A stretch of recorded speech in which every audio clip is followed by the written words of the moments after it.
convida, amada igreja, para nós estarmos em pé e a gente lê a palavra de Deus que se encontra na primeira carta a Coríntios 15 e 52.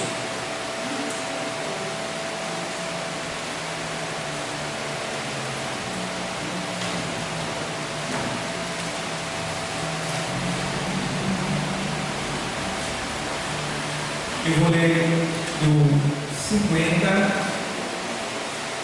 ao 55. Glória a Deus.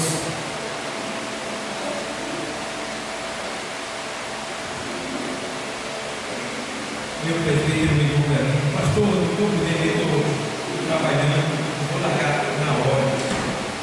Aí, deixa comigo, estamos aqui para isso. O obreiro tem que estar pronto, não tem que levar alguém me preparar. Não. Chamou, esse aqui. Chamou, estou aqui. Prega. A pessoa que vai te chamar confiou em você e você tem que estar no topo dentro, não. Vê só. E aí? Deus fica feliz com o negócio desse? Se chegou até você o pedido de socorro, você vai ter que responder, porque você foi chamado para esse trabalho, para esse serviço. Então, se alguém for na tua casa: estou precisando da senhora, estou precisando do senhor, esse aqui. Se ele está sozinho, você está com o senhor. Entendeu? Então, nunca negligencie, nunca diga não, né? Nunca diga não quando for para o Senhor, porque imagina como você ficaria se você fizesse um pedido a Deus e ele dissesse não. Você fica triste, né, sabendo que ele sabe o que é melhor para a gente, mas o não nunca é tão agradável, né? É bom sim, a gente gosta de sim. Então vamos lá, vamos ler 1 Coríntios 15 e 50. Hoje é culto denominado culto de doutrina, culto de instrução, culto de estudo da palavra, culto de ensinamento. Então a gente tem mais um tempinho para ministrar a palavra, então vamos lá. E agora digo isto, isso é Paulo falando: irmãos, que carne e sangue não podem herdar o reino de Deus, nem a corrupção herdar a incorrupção. Eis aqui vos digo um mistério: na verdade, nem todos dormiremos, mas todos seremos o que? Transformados no momento, no abrir e fechar de olhos, ante a última trombeta, porque a trombeta soará e os mortos ressuscitarão incorruptíveis, e nós seremos transformados. Aí vem: porque convém que isto que é corruptível, essa expressão isto aí é o corpo, tá? Ele está apontando para o corpo. Isto que é corruptível se revista da incorruptibilidade, e que isto que é mortal se reviste da imortalidade. E quando isto que é corruptível se revestir da incorruptibilidade,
essa palavra, primeiro vamos explicar aqui o detalhe para a gente poder entrar no estudo, tá? Então, o que é que diz aqui? O primeiro texto que a gente leu diz assim: e agora digo isto, irmãos, que carne e sangue não podem herdar o reino de Deus, nem a corrupção herdar a incorrupção. O que é que Paulo está dizendo aqui? Ele está falando sobre a ressurreição. Ele estava explicando para os Coríntios. Se você ler mais anteriormente, você vai ver o trabalho que Paulo teve para explicar como será a ressurreição, né? E ele explicou com excelência. E aí a gente vê o quê? Que ele diz assim: agora digo isto, irmãos. Ele está falando para os irmãos da igreja, que carne e sangue não podem herdar o reino de Deus. Então, Paulo está dizendo que carne e sangue, entende bem? Nós estamos no corpo de carne, sangue e ossos. Não é isso mesmo? Carne, sangue e ossos. Tá? O que é o sangue? O sangue, ele é a morada da alma. O sangue é a morada da alma. A alma mora no sangue. Entende? Então o que acontece? Paulo está dizendo que carne e sangue não herdará o reino de Deus. Então a nossa carne, ela de certa forma, aqui na terra, ela precisa do sangue, que é onde a alma mora. E a gente entende que o sangue, que é a morada da alma, a gente vê que quando o Senhor diz assim, carne e sangue não herdarão o reino de Deus, quando nós formos arrebatados, a gente não vai ter sangue no corpo celestial, porque o sangue é a morada da alma na terra. O nosso corpo aqui na terra, a alma precisa do sangue, porque o sangue é a vida, de certa forma, é a vida do corpo. Porque, claro, a vida do corpo é o espírito, que Deus soprou nele. Mas o sangue é que leva esta vida para todo o corpo. É como se ele fosse o canal da vida. E a alma está no sangue. É por isso que a alma tem 5 sentidos, que é visão, audição, olfato, paladar e tato, toque. São 5 sentidos da alma, porque a alma está em todo o corpo. Bom, então o que acontece? Quando ele diz que carne e sangue não herdarão o reino de Deus, ele está dizendo que carne e osso vai herdar o reino de Deus, mas carne e sangue não. Por quê? No arrebatamento, o nosso corpo será de carne e ossos, mas será uma carne transformada, tá? Não é essa carne aqui não. É por isso que ele está dizendo que carne e sangue não herdará o reino de Deus. Porque quando ele diz carne e sangue, ele está falando desse corpo velho. Esse corpo velho. Aí é por isso que ele diz que a corrupção, o que é corrupção? A morte do corpo, o corpo falível. Nosso corpo, ele é corrompível. O que quer dizer isso aí? Você era jovenzinha, você era tão lindinha, né? Tão lindinho, né? Mas agora chegou o quê? Cabelo branco, feito negro, né? Aí uma dor na coluna, uma dor na perna, aí vem, é o corpo corrompido, né? A corrupção do corpo, que quer dizer morte, ele está morrendo a cada dia. Então o que acontece? Não pode a corrupção, corpo mortal, herdar a incorrupção. Então por isso é que o corpo será o quê? Transformado. Para que o corpo transformado herde a incorruptibilidade. O que é incorruptibilidade?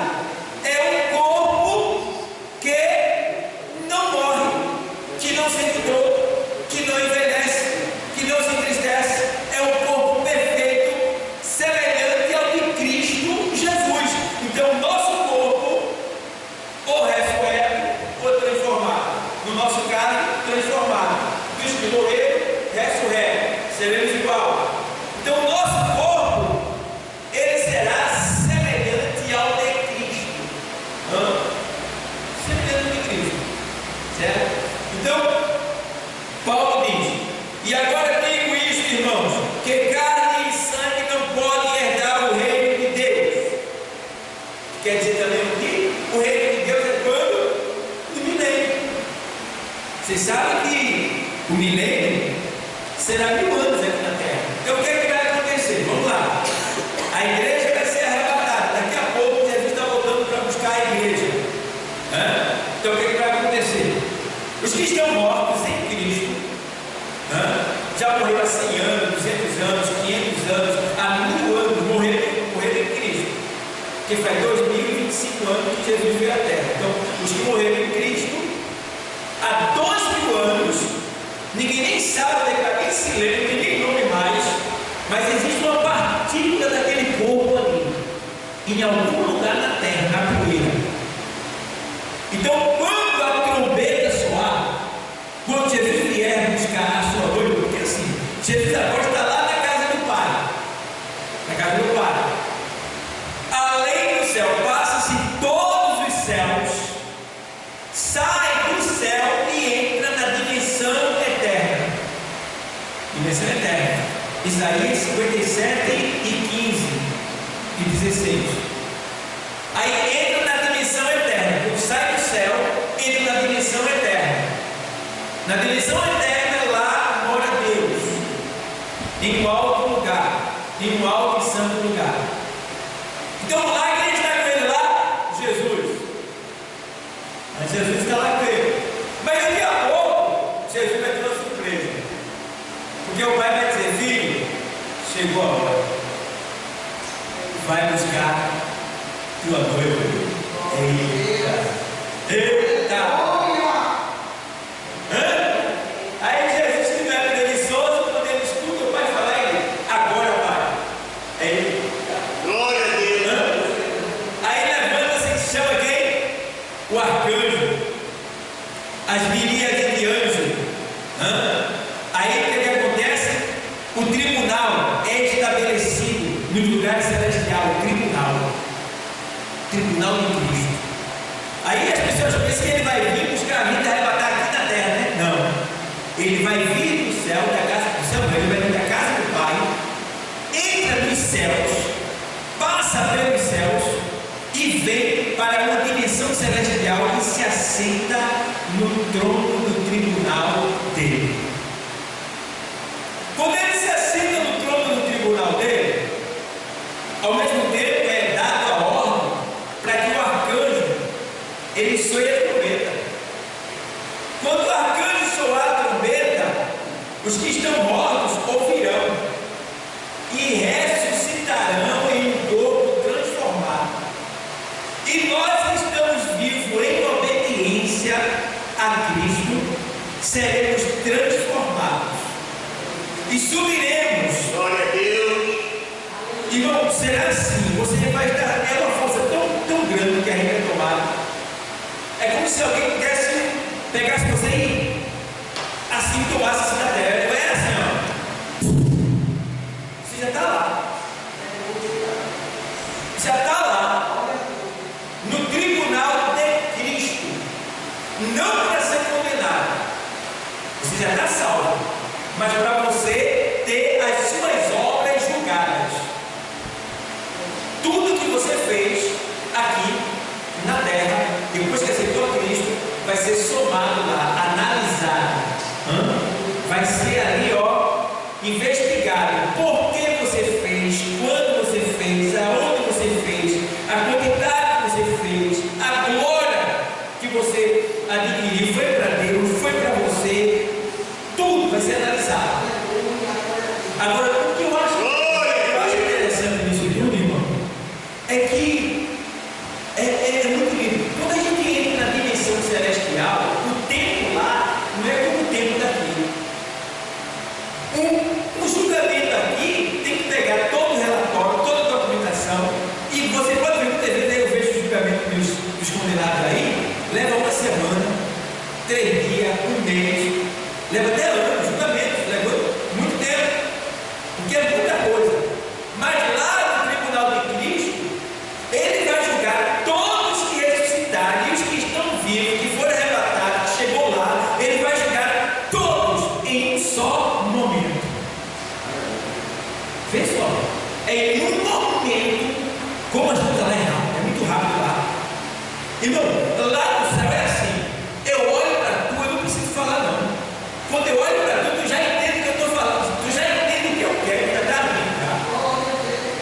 Quando Deus olhar para a gente lá, aí tu vai perguntar assim, o que foi, o que é que o Senhor quer? Não. Quando a gente olhar para Ele, Ele já sabe tudo que a gente quer.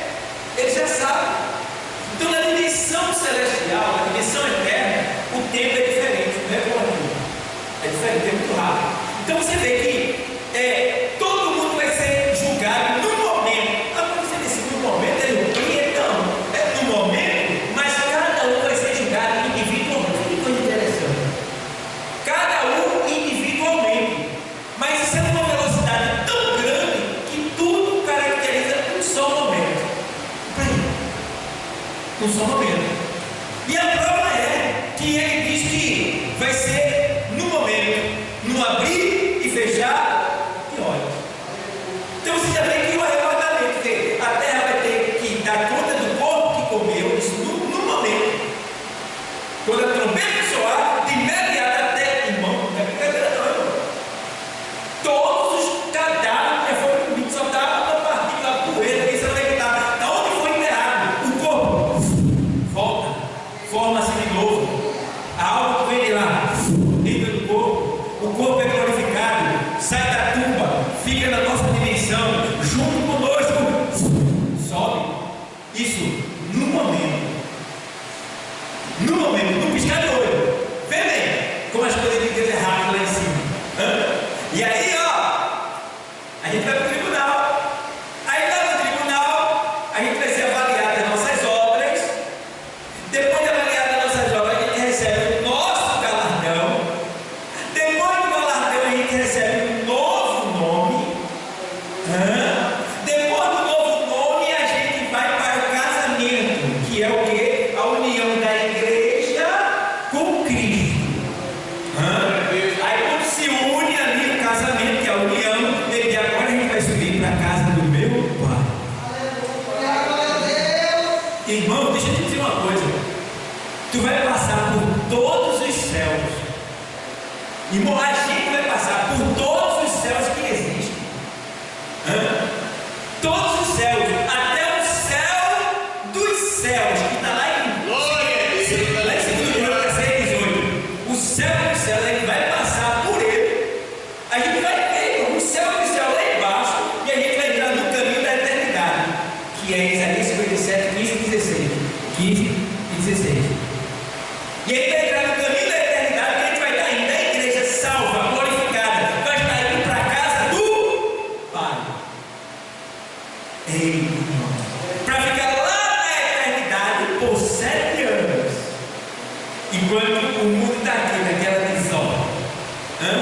Os crentes ficou, falava da vida alheia, não respeitava seu companheiro, tomava a ceia de todo jeito, vinha para a igreja como se estivesse em um bordel e alguma coisa parecida de cara feia, bochechudo, pode guiar, pode ter, desejo de vingança, não perdoa. Ficou, simplesmente ficou, dançou, vai pagar o preço agora.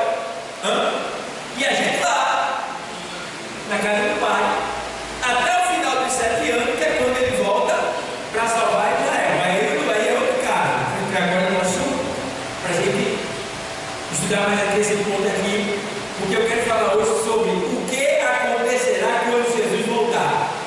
Então, primeira coisa que vai acontecer quando Jesus voltar é a gente ter o nosso corpo transformado, e os que morrerem, vai acontecer com eles. O que com eles?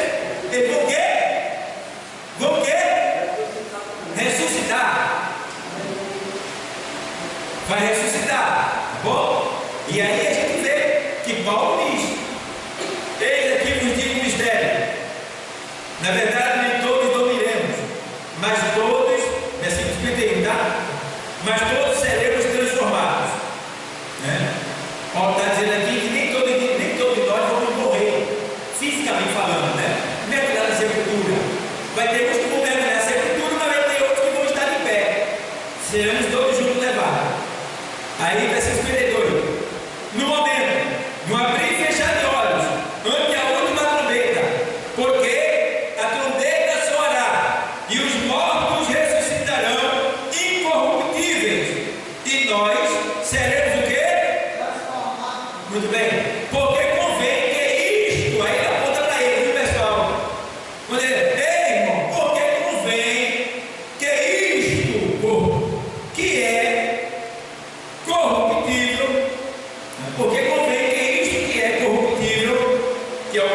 vida. E que isto que é mortal se revista da imortalidade. E quando isto que é corruptível se revestir da incorruptibilidade, e isto que é mortal se revestir da imortalidade, então cumprir-se-á a palavra que está escrita: tragada foi a morte na vitória. O que quer dizer isso aí? Quer dizer que por enquanto a gente está sujeito à morte, morte física, né? Morte física e também a gente está sujeito à morte espiritual também, que a gente está aqui salvo, mas parcialmente. Eu e tu é salvo parcialmente. O que é parcialmente? Você ainda não está no céu. Você pode perder a salvação. A gente pode perder a salvação ainda. Então a gente tem que o quê? Zelar. Alimentar a salvação. Como alimenta a salvação? Zelando por ela, fazendo aquilo que agrada a Deus, fugindo do pecado, se fortalecendo na presença de Deus, servindo ao Senhor com alegria. Aí está em pé. Aí se alimentar a salvação. Então a gente precisa ter esse cuidado. E aí ele diz que nesse momento aí, quando tudo isso acontecer, tragada foi a morte da vitória. Então daí por diante a gente já não morre mais. Estamos livres. Nunca mais nós morreremos. É vida eterna para sempre. Bom, então aqui agora, vamos lá.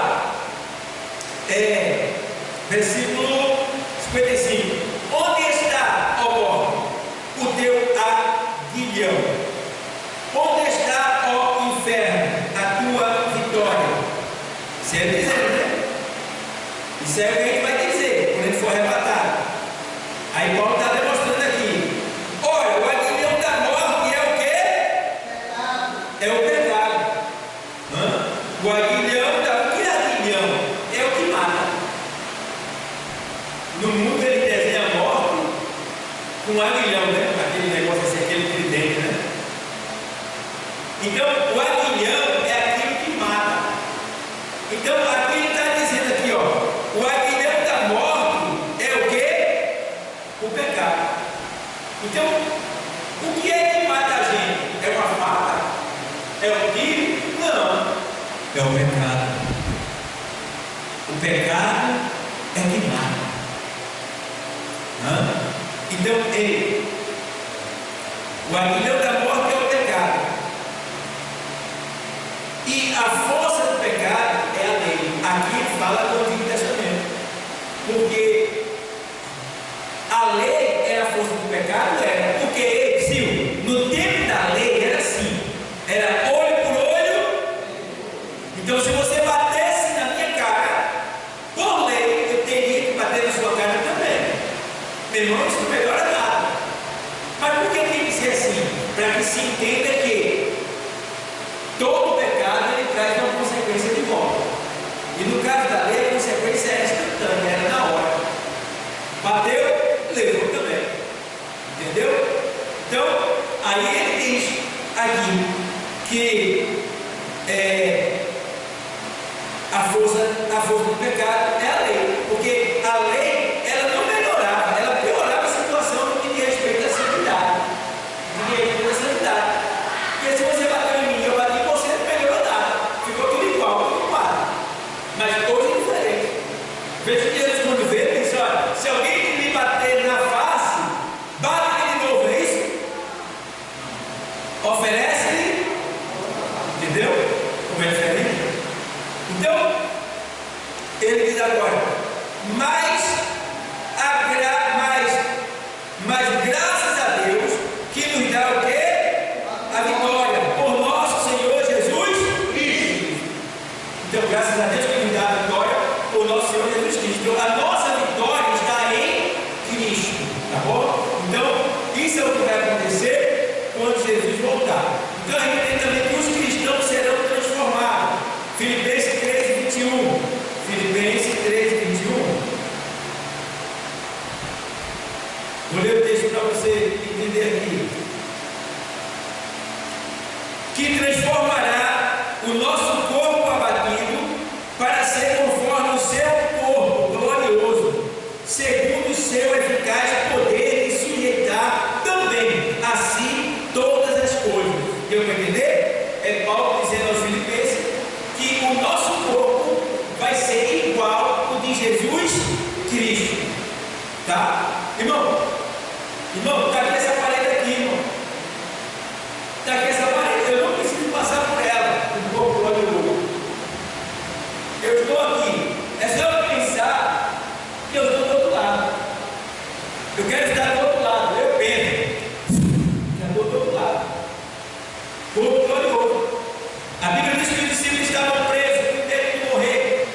Jesus tinha sido crucificado, né? Morto, sepultado, e eles estavam assustados ainda.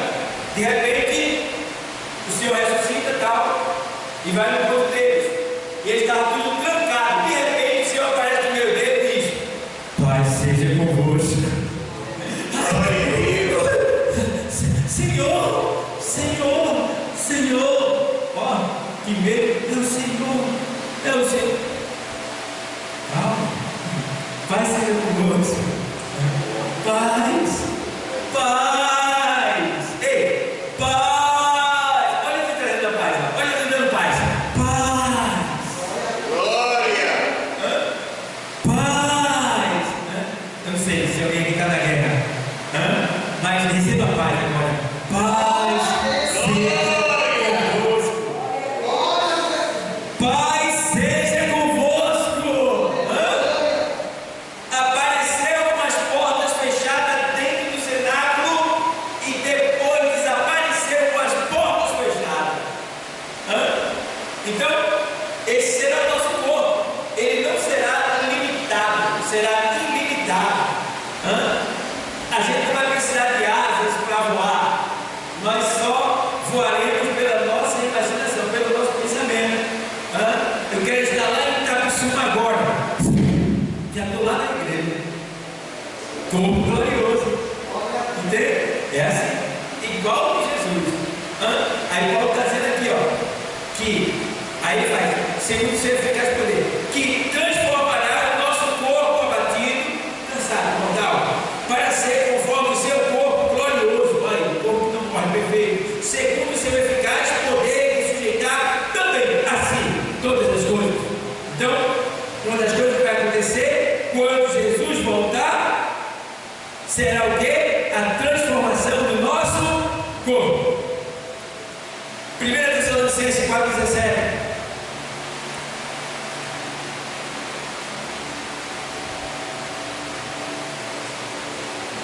Ele diz assim também, vou ler para você: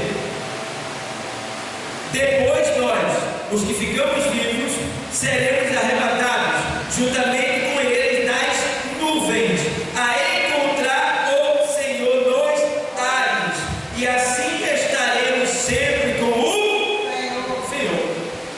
Estaremos sempre com o Senhor. Então, se nós estaremos sempre com o Senhor, eu vou estar onde Ele está. Entendeu? Então, vê como será maravilhosa a nossa vida, estando com o Senhor. Sabe, porém, uma coisa, que é bom você trabalhar, crescer na obra do Senhor. Por quê? Tem uns que estarão com o Senhor, estarão todos salvos, tudo no céu.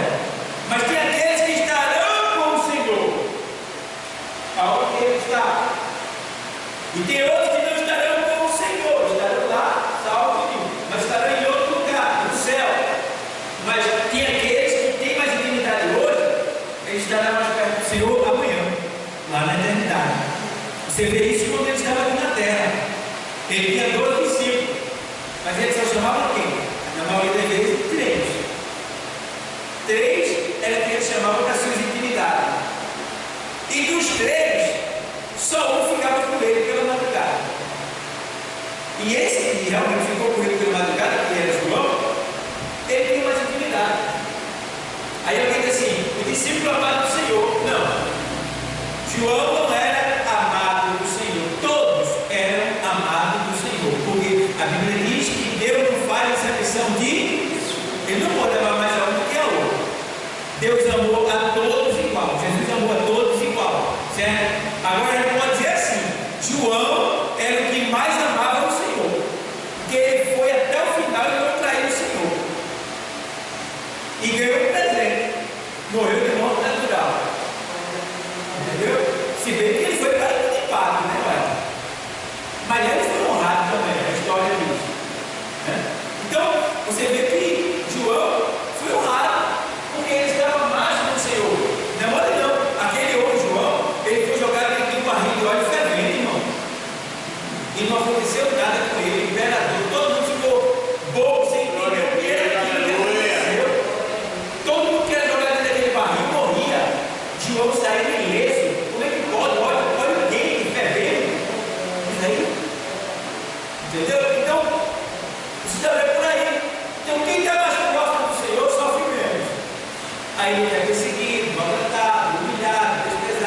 nesse caso sim.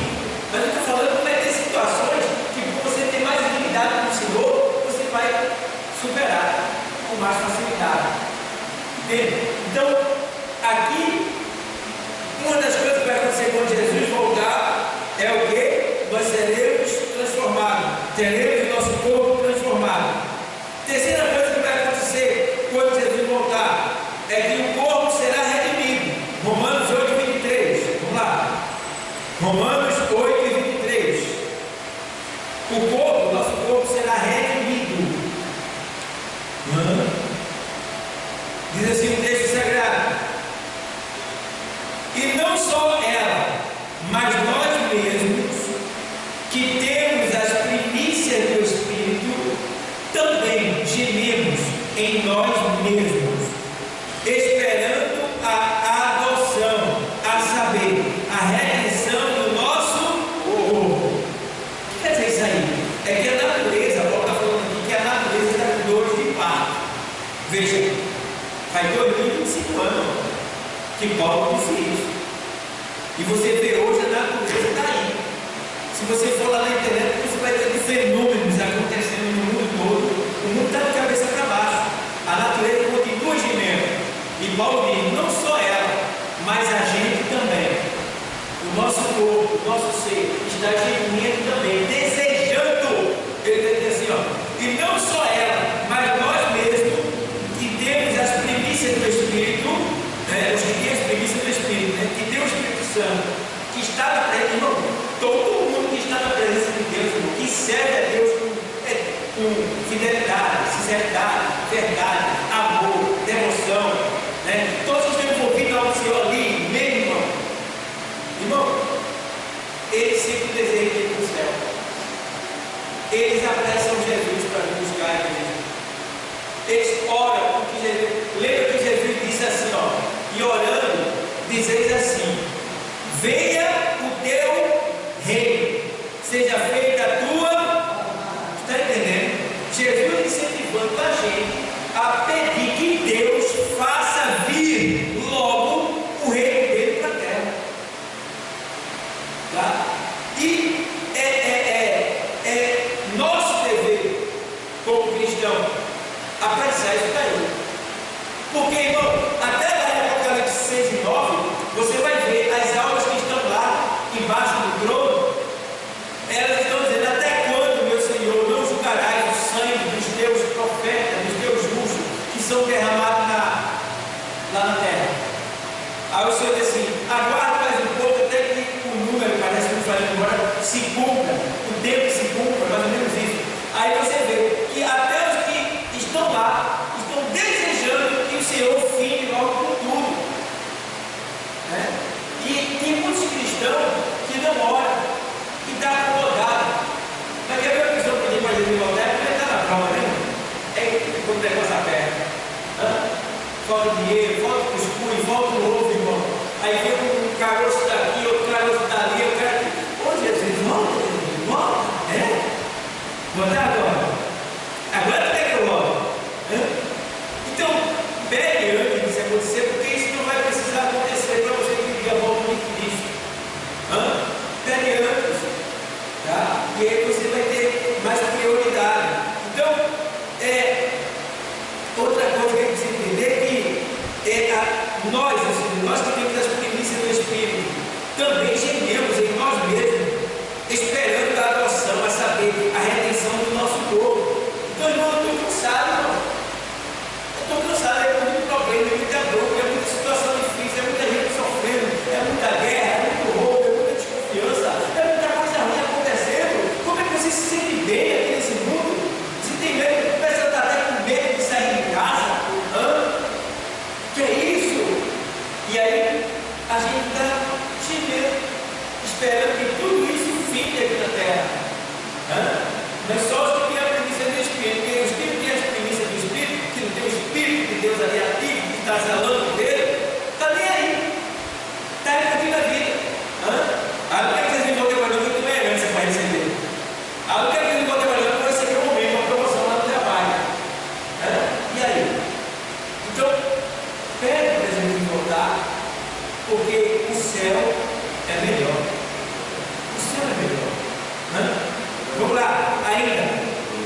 quinta coisa que acontecerá quando Jesus voltar: estaremos para sempre com o Senhor. Ah, que coisa boa, não é? Estaremos para sempre com o Senhor.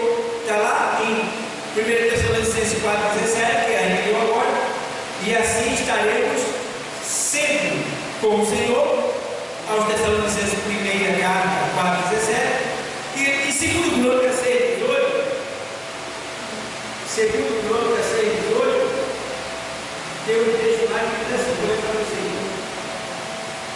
Estaremos com o Senhor aonde?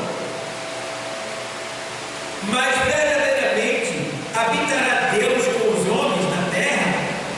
Eis que o céu e o céu dos céus não te podem conter, quanto menos esta casa que tenho edificado. Então, atende, pois, a oração do teu servo e a sua súplica, ó Senhor meu Deus. Então, a gente vê que o Senhor está vindo nos buscar para nós estarmos com Ele nos céus. E vou pedir uma coisa: quando Deus fez tudo, Ele já sabia. Ei, tem que pensar assim: a gente vai viver lá onde Deus está. Jesus é Deus, mas não é onde Deus está. A gente vai viver nos céus. Os céus foram feitos para nós. A Bíblia não mostra planetas da eternidade. A Bíblia mostra, e a ciência também mostra, a NASA, os pesquisadores mostram os planetas sendo descobertos nas galáxias, né? Nos universos, de modo geral. Lá estão todos os planetas. E se você for estudar mais, é criado, a gente está aqui agora, mas está sendo criado agora planetas e planetas, Sol, estrelas, nascendo agora. O universo não para, é o tempo todo nascendo, galáxia, planetas. Aí eu pergunto: para que está nascendo tudo isso? Para quê? Para Deus que é grande jogar bola de gude? Não. Isso é a morada dos santos diga-se, na eternidade. Porque na eternidade está Deus, mas para cá vai estar a gente com Jesus. Então a gente vai estar com Deus direto? Não, pastor, não. A gente vai estar com Jesus, que é a palavra de Deus. Agora vai ter momentos que Jesus vai nos levar a Deus, porque Ele disse que ninguém vem ao Pai senão. Então, por toda a eternidade, Jesus sempre será o guia, o mediador que nos levará a Deus. A gente sempre vai estar indo ao encontro de Deus. O encontro com Deus, o desejo de Deus nunca vai acabar em nós. Nunca vai chegar o tempo que você vai dizer assim: pronto, encontrei Deus, agora estou para sempre com Deus. Não. A gente vai estar com Jesus, a palavra de Deus, e é Ele que vai sempre estar nos guiando a Deus. É essa busca por Deus lá na nossa vida futura que vai nos dar mais ânimo. Ele vai aparecer lá, entendeu? Vai ter momento de glória, vai ter, mas vai ter momento que a gente vai querer buscar Ele para sentir mais Ele, e é isso aí que vai estimular a gente na eternidade, é querer mais Deus. Está entendendo? Que as pessoas pensam que está Deus, os anjos, e vai ficar os trens também, tudo no lugar só. Não, tem seu departamento, tem as patentes locais, entendeu? Você pode ver que tem anjos, arcanjos, querubins e serafins. E se você for olhar, estudar um pouco sobre os anjos, você vai ver que cada um está em um local diferente. A Bíblia mostra os serafins na presença de Deus, adorando Deus. A Bíblia mostra os guerreiros, querubins, guerreando, feito Miguel, né? Satanás também é o querubim, né? A gente vê também os anjos mais naturais, como Gabriel, fazendo o quê? Entregando mensagem, entendeu? Então tem arcanjo, querubins, serafins e anjos, tá? Cada um na sua área. Nós também vamos ser assim. na eternidade. Quem está entendendo? Quem está entendendo? Amém? Amém. Nada para entender? Glória a Deus. Pronto. Porque isso aí é escatologia bíblica também, tá bom? A gente está falando sobre as coisas futuras. Então, é isso que acontece. A gente precisa aprender mais sobre a nossa morada, nosso futuro. Então está aí. Filipenses 3:21.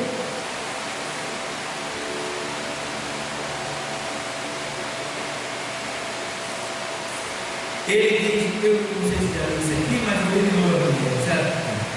Que transformará o nosso corpo, já tinha lido. Mas isso aqui é para deixar bem claro que nós, o corpo será redimido, né? Aí vem aqui é isso aqui agora. Nosso corpo seja, quando Jesus voltar, o que acontecerá quando Jesus voltar? Estaremos para sempre com o Senhor. Já expliquei. Será um evento extremamente sério. Mateus 25:19. Mateus 25:19.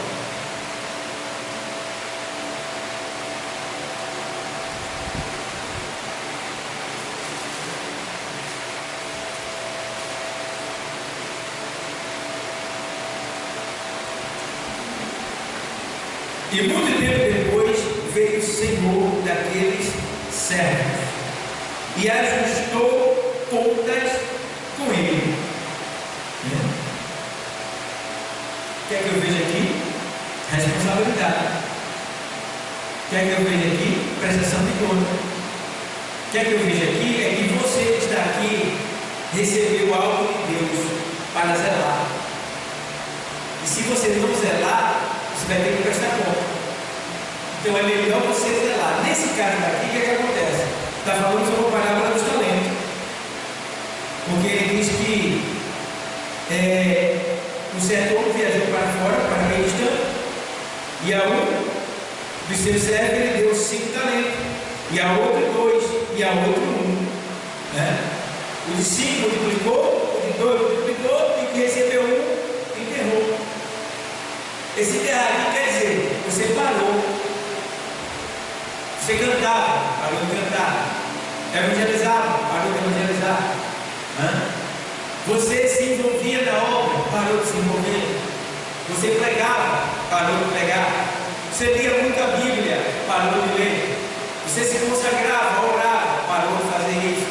Você está enterrando o que Deus te deu. Porque o que Deus te deu é para multiplicar e não para diminuir. Então você tem que multiplicar o que Deus te deu. Porque a vereda do justo, 4:18 de Provérbios, a vereda do justo é como a luz da aurora, que vai brilhando, brilhando, brilhando, até que seja dia perfeito. Você já viu que em 3 da madrugada parece um vermelhão no céu, um risco laranja no céu, no horizonte, no céu, que é aquilo ali, a luz do sol, o sol está começando a chegar. Então, a vereda do justo é como a luz da aurora. Ela vai brilhando, brilhando, brilhando, brilhando, até que seja dia perfeito. Então, o crente, ele não pode começar com fogo e depois terminar na cinza. O crente tem que ser fogo o tempo todo. Ele tem que ser ativo o tempo todo. Não é vir à igreja hoje, 8 dias depois aparecer. Ou alguns que só vêm no domingo, ou alguns que só vêm quando é ceia. Não sabe de nada. Sabe de nada. Então ele até sabe reclamar, né? Isso aí parece que tem curso, meu irmão, para reclamar. Sabe? É incrível. Experiência é bacharel em reclamação. Não está envolvido, mas quando chega na igreja é logo. E se o pregador, meu Deus do céu, não for aquele que lê a palavra dele, e não gostei desse pregador, ele disse, reclama de tudo. Ele não vai nada, mas reclama de tudo. Então você já vê por aí. Então a gente precisa, irmão, realmente multiplicar o que Deus nos deu. Por quê? Primeira carta aos Coríntios, vamos lá. 1 Coríntios 12:7.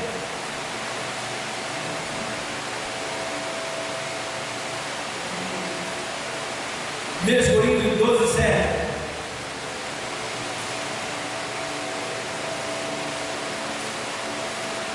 Mas a manifestação do Espírito é dada a cada um para o que for útil. Deus que deu o Espírito dele.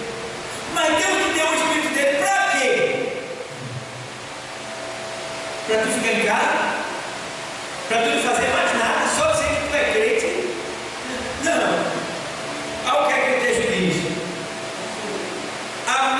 Mas a manifestação do Espírito, aqui é o Espírito de Deus, é dada a cada um para o que for útil. Então você é útil para alguma coisa na obra de Deus. Não existe ninguém inútil, todo mundo é útil na obra de Deus, na palavra. Agora, se você não está se deixando utilizar, então o problema é todo seu, não é de Deus. Não adianta dizer, eu não sei fazer isso, eu não sei fazer aquilo, eu acho. Não, isso quem sabe aprende, porque pedir e dar-se, peça a Deus. Ninguém tem o que não pediu no reino de Deus, porque Deus dá a busca, né? Deus espera você para buscar. Então, o que é que você sabe que é para fazer e não faz? Peça a Deus. Oh Deus, eu vou evangelizar, eu sei que isso é certo, mas eu não faço. Me dê esse desejo, me ajude. Faça o seu desejo e lute e venha. Eu vejo o povo orar muito assim nas consagrações e tal. Eu queria orar também, porque me dá esse desejo, vai pedindo. O que você não tem, peça, que Deus vai te dar. Você vai ficar um crente diferente, vai se destacar. Quem olhar para você vai dizer, a irmã é uma bênção, o irmão é uma bênção. Mas por que você já tinha? Não, porque você pediu. Então peça, que a manifestação é dada para aquilo que for útil, aquilo que é útil. Versículo 11. Mas um só é o mesmo Espírito, opera todas essas coisas, repartindo particularmente com cada um, como quer. Então o Espírito é Ele que dá todas as coisas. Ainda 12 e 11 ainda.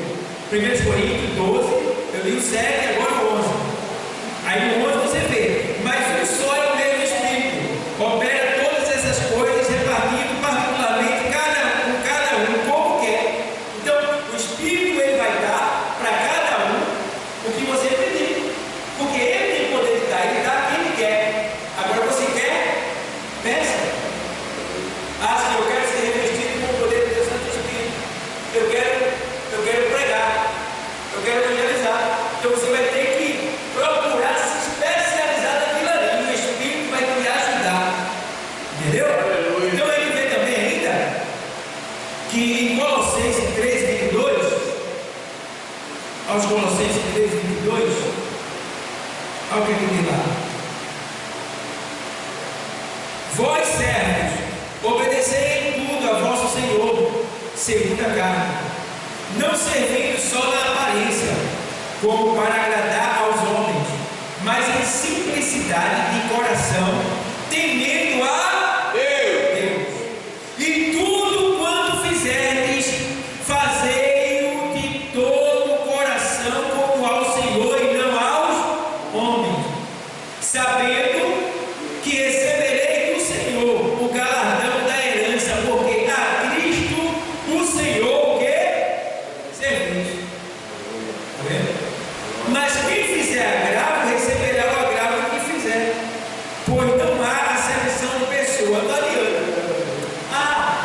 Quem sou diabo, deixa quem quiser trabalhar aí. Eu sou pastor, fico só na cadeira, faça isso, faça aquilo. Aí, quem fizer agravo vai sofrer o agravo que fizer. E aí está dizendo, porque Deus não faz acepção de pessoa. Irmão, falando assim, acepção de pessoa, deixa eu falar uma coisa muito séria aqui para vocês, que vocês precisam saber, todos vocês precisam saber isso aí. Pode ser que alguém já saiba, mas agora eu vou lembrar. Aqui está dizendo que Deus não faz o que é acepção de pessoa. O que é acepção de pessoa? É eu dizer, eu gosto muito de rosa, meu amigão.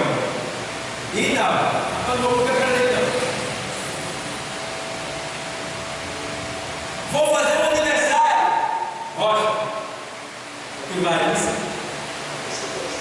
áudio não, nem convido ele, nem falo com ele. Ele vai saber pelos outros que eu fiz um aniversário e que chamei o Tiago hoje e não chamei ele. Está entendendo o mistério? Eu estou em pecado, irmão. Ei, Silvio, eu estou em pecado. Por quê? A gente não é uma família? Como é que eu vou deixar ele fora? Se vai fazer uma festa, faça para todo mundo ou não faça para ninguém. Pegue seu marido, pegue sua esposa, pegue seu filho, vá para o restaurante, coma lá, celebre, tudo bem. Mas pegar A, B e C, não, D, não, é pecado. É acepção de pessoa. Aniversário para fazer, né? Faça na igreja. Mas vou fazer num local à parte, chame todo mundo da igreja. Ah, mas eu não posso não, então não faça para ninguém. Não faça para ninguém.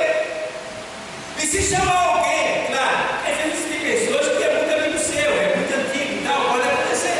Então chame, mas não bata fora. Para não mostrar para ninguém que você só tem amizade com aquela pessoa. Está entendendo? Por quê? É amigo, as pessoas que estão vendo. Então, em nome de Jesus Cristo, vocês, igreja, não façam aniversário ou festa e chame a igreja da igreja e deixe os outros não. É melhor não fazer, economize seu dinheiro, guarde, porque você não vai pecar desse jeito. Toda festa tem que ser para todo mundo, é família. Deus não faz acepção de pessoas. Se fizer uma festa e não chamar A e não chamar B, se chamar C e D, você está em pecado. O pecado é a acepção de pessoa. Então, em nome de Jesus Cristo, está aqui dizendo: Deus não faz acepção de pessoa. E se você souber de alguém, avise isso também, para ver se a pessoa não esteja em pecado. Porque tem muita gente que pega, às vezes, porque não sabe, a ignorância do conhecimento. Mas haja assim, Deus vai ser enganado a você. Nem que no culto dessa graça só tenha garapa, irmão, suco de limão e cachorro quente. Mas Deus vai ficar tão feliz. Deus se chamou todo mundo. Quem quiser que reclame, leve o pecado para casa. Mas você foi solidário, você teve amor. E Deus vai dar condição de você no outro dar melhor do que esse. Está entendendo? Mas irmão, chamar A, chamar B, e não chamar C e D. E eu queria saber por que ele não veio. E fora, a igreja estava lá, a igreja estava lá, o ruim da igreja estava lá. Irmão, não pode não. Somos um só em Cristo. Nós somos uma unidade. Eu tenho que te amar e tu tem que me amar. Tenho que nos amar. Se eu sofrer, tu deve me ajudar. Se tu sofrer, eu devo te ajudar. Eu não sou obrigado a dar tudo que eu tenho para tu, nem tu para mim. Mas a gente deve ajudar uns aos outros, dar uns aos outros. Tá? Tem 3 pacotes de fubá lá, tira um. Dá para o teu irmão que está precisando. Você está entendendo? Mas não faça essa questão, não vou dar não. Fui ela não é metida? Ele não é metida? Ela não é metida? Ela não é orgulhosa? Não entra na pose lá? Deixa lá, ela está pagando preço. Faço não, porque hoje é ela, amanhã pode ser você. Então, olha, está aqui, ó. Tudo que fizerem, fazeis como para o Senhor e não aos homens. Procure tudo que você fizer agradar a Deus. Porque, irmão, por mais que você queira agradar o outro, você nunca vai agradar. Porque você faz uma festa, irmão. Irmão, o Romário lá, eu não lembro, era jovem, não era nem crente. Ele fez uma festa de casamento. E dentro do bolo tinha aliança de diamante. Nas fatias de bolo. Então, eu não queria comer o bolo, eu não queria ser contemplado com aquelas alianças de diamante que tinha dentro da fatia, dentro do bolo. Feito de bolo? Está entendendo? O camarada fez uma festa lá dessa, festa mesmo que foi gastado milhões e milhões de dinheiro jogado na época, e tinha muito bilhão, ele gastou muito dinheiro, irmão. Você aí falando.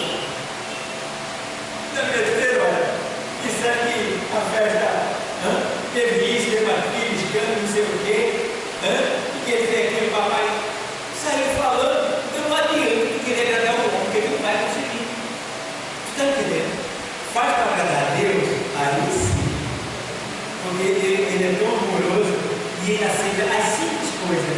O que para muitos é coisa sem valor, para ele tem um grande valor quando você faz para a glória dele. Então faça para ele. Bom, a gente está terminando já. Então aqui, ó. 3:23, vou já ler aqui e tal. Então a gente vai também aqui, Romanos 12:6. Romanos 12:6.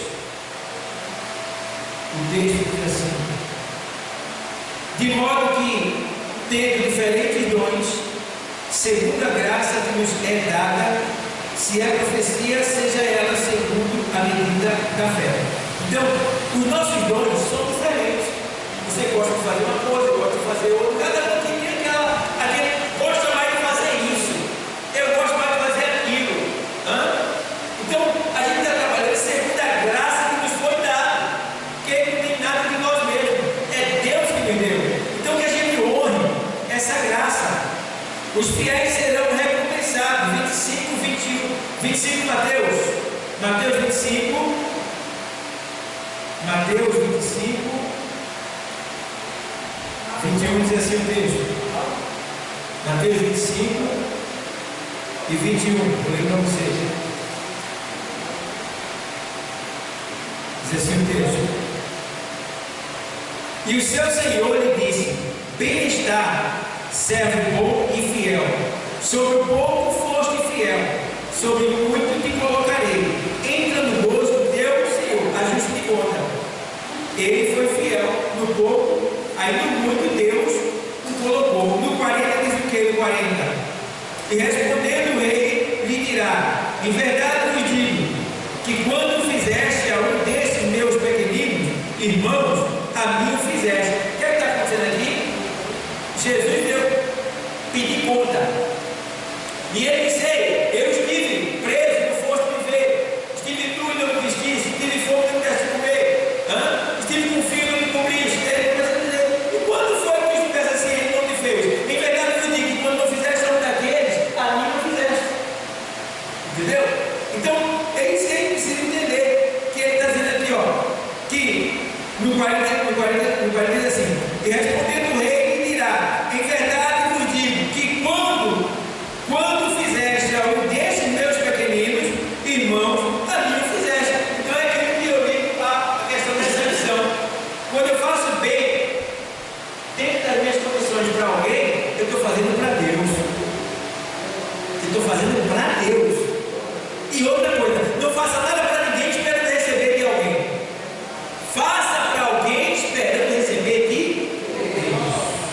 Aleluia! Glória! E não toque trombeta. Não toque trombeta para se gloriar. Não toque trombeta para se gloriar. Tá bom? Então, a gente vê aqui que para terminar, a gente vê que haverá justiça eterna. 2 de Pedro 13:13. 2 de Pedro 13:13. Abre lá e vê. 2 de Pedro 13:13 diz assim: mas nós, segundo a sua promessa, aguardamos novos céus e nova terra, em que habita o quê? A justiça. Então, irmão, este céu passará, a terra será queimada e fundida, nova terra. Mas que nós aguardamos novos céus e nova terra. Eu vou entender vocês agora, porque eu tenho falado no começo. Glória! E a gente não vai morar lá onde Deus está na eternidade. A gente vai estar na eternidade, mas a gente vai morar onde? Luz? Porque aí está dizendo: e nós aguardamos o quê? Novos céus e o quê? Deu para entender? Que o céu é a nossa morada. Nós estaremos no céu. Glória a Deus! Com Jesus, e Deus lá em espírito, e aí vai chegar um momento que Jesus diz assim, vai cumprir aquela palavra: ninguém vê o Pai senão por mim. Aí ele leva a gente até o Pai. Aí você tem aquele gozo, aquela alegria, aquela. Pense na glória, no templo lá no céu, no templo lá na eternidade, e aí ele glorificando a Deus. Não será lindo, será lindo. É muita coisa boa que tem na eternidade. A gente precisa aqui, ó,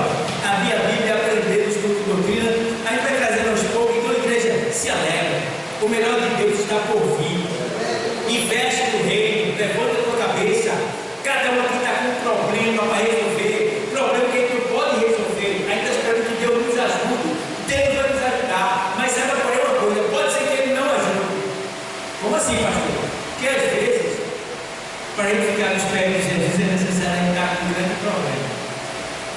Porque se ele der liberdade para a gente sai pelo beco, ou fica bem longe dele. Aí é necessário, aqui e ali, tem um apóstolozinho que eu vou dizer, oh meu Deus, me ajuda, pai. O Senhor, meu Deus, eu acredito. Aí ele vai crer, fica escutando a palavra, eu sou a Vitória, oh glória, aleluia. Fica ligado logo, né? Instante se liga na palavra, rapaz, quando ele está no apóstolo, né? Quando está tudo bem, aí ele está até conversando no banco, né?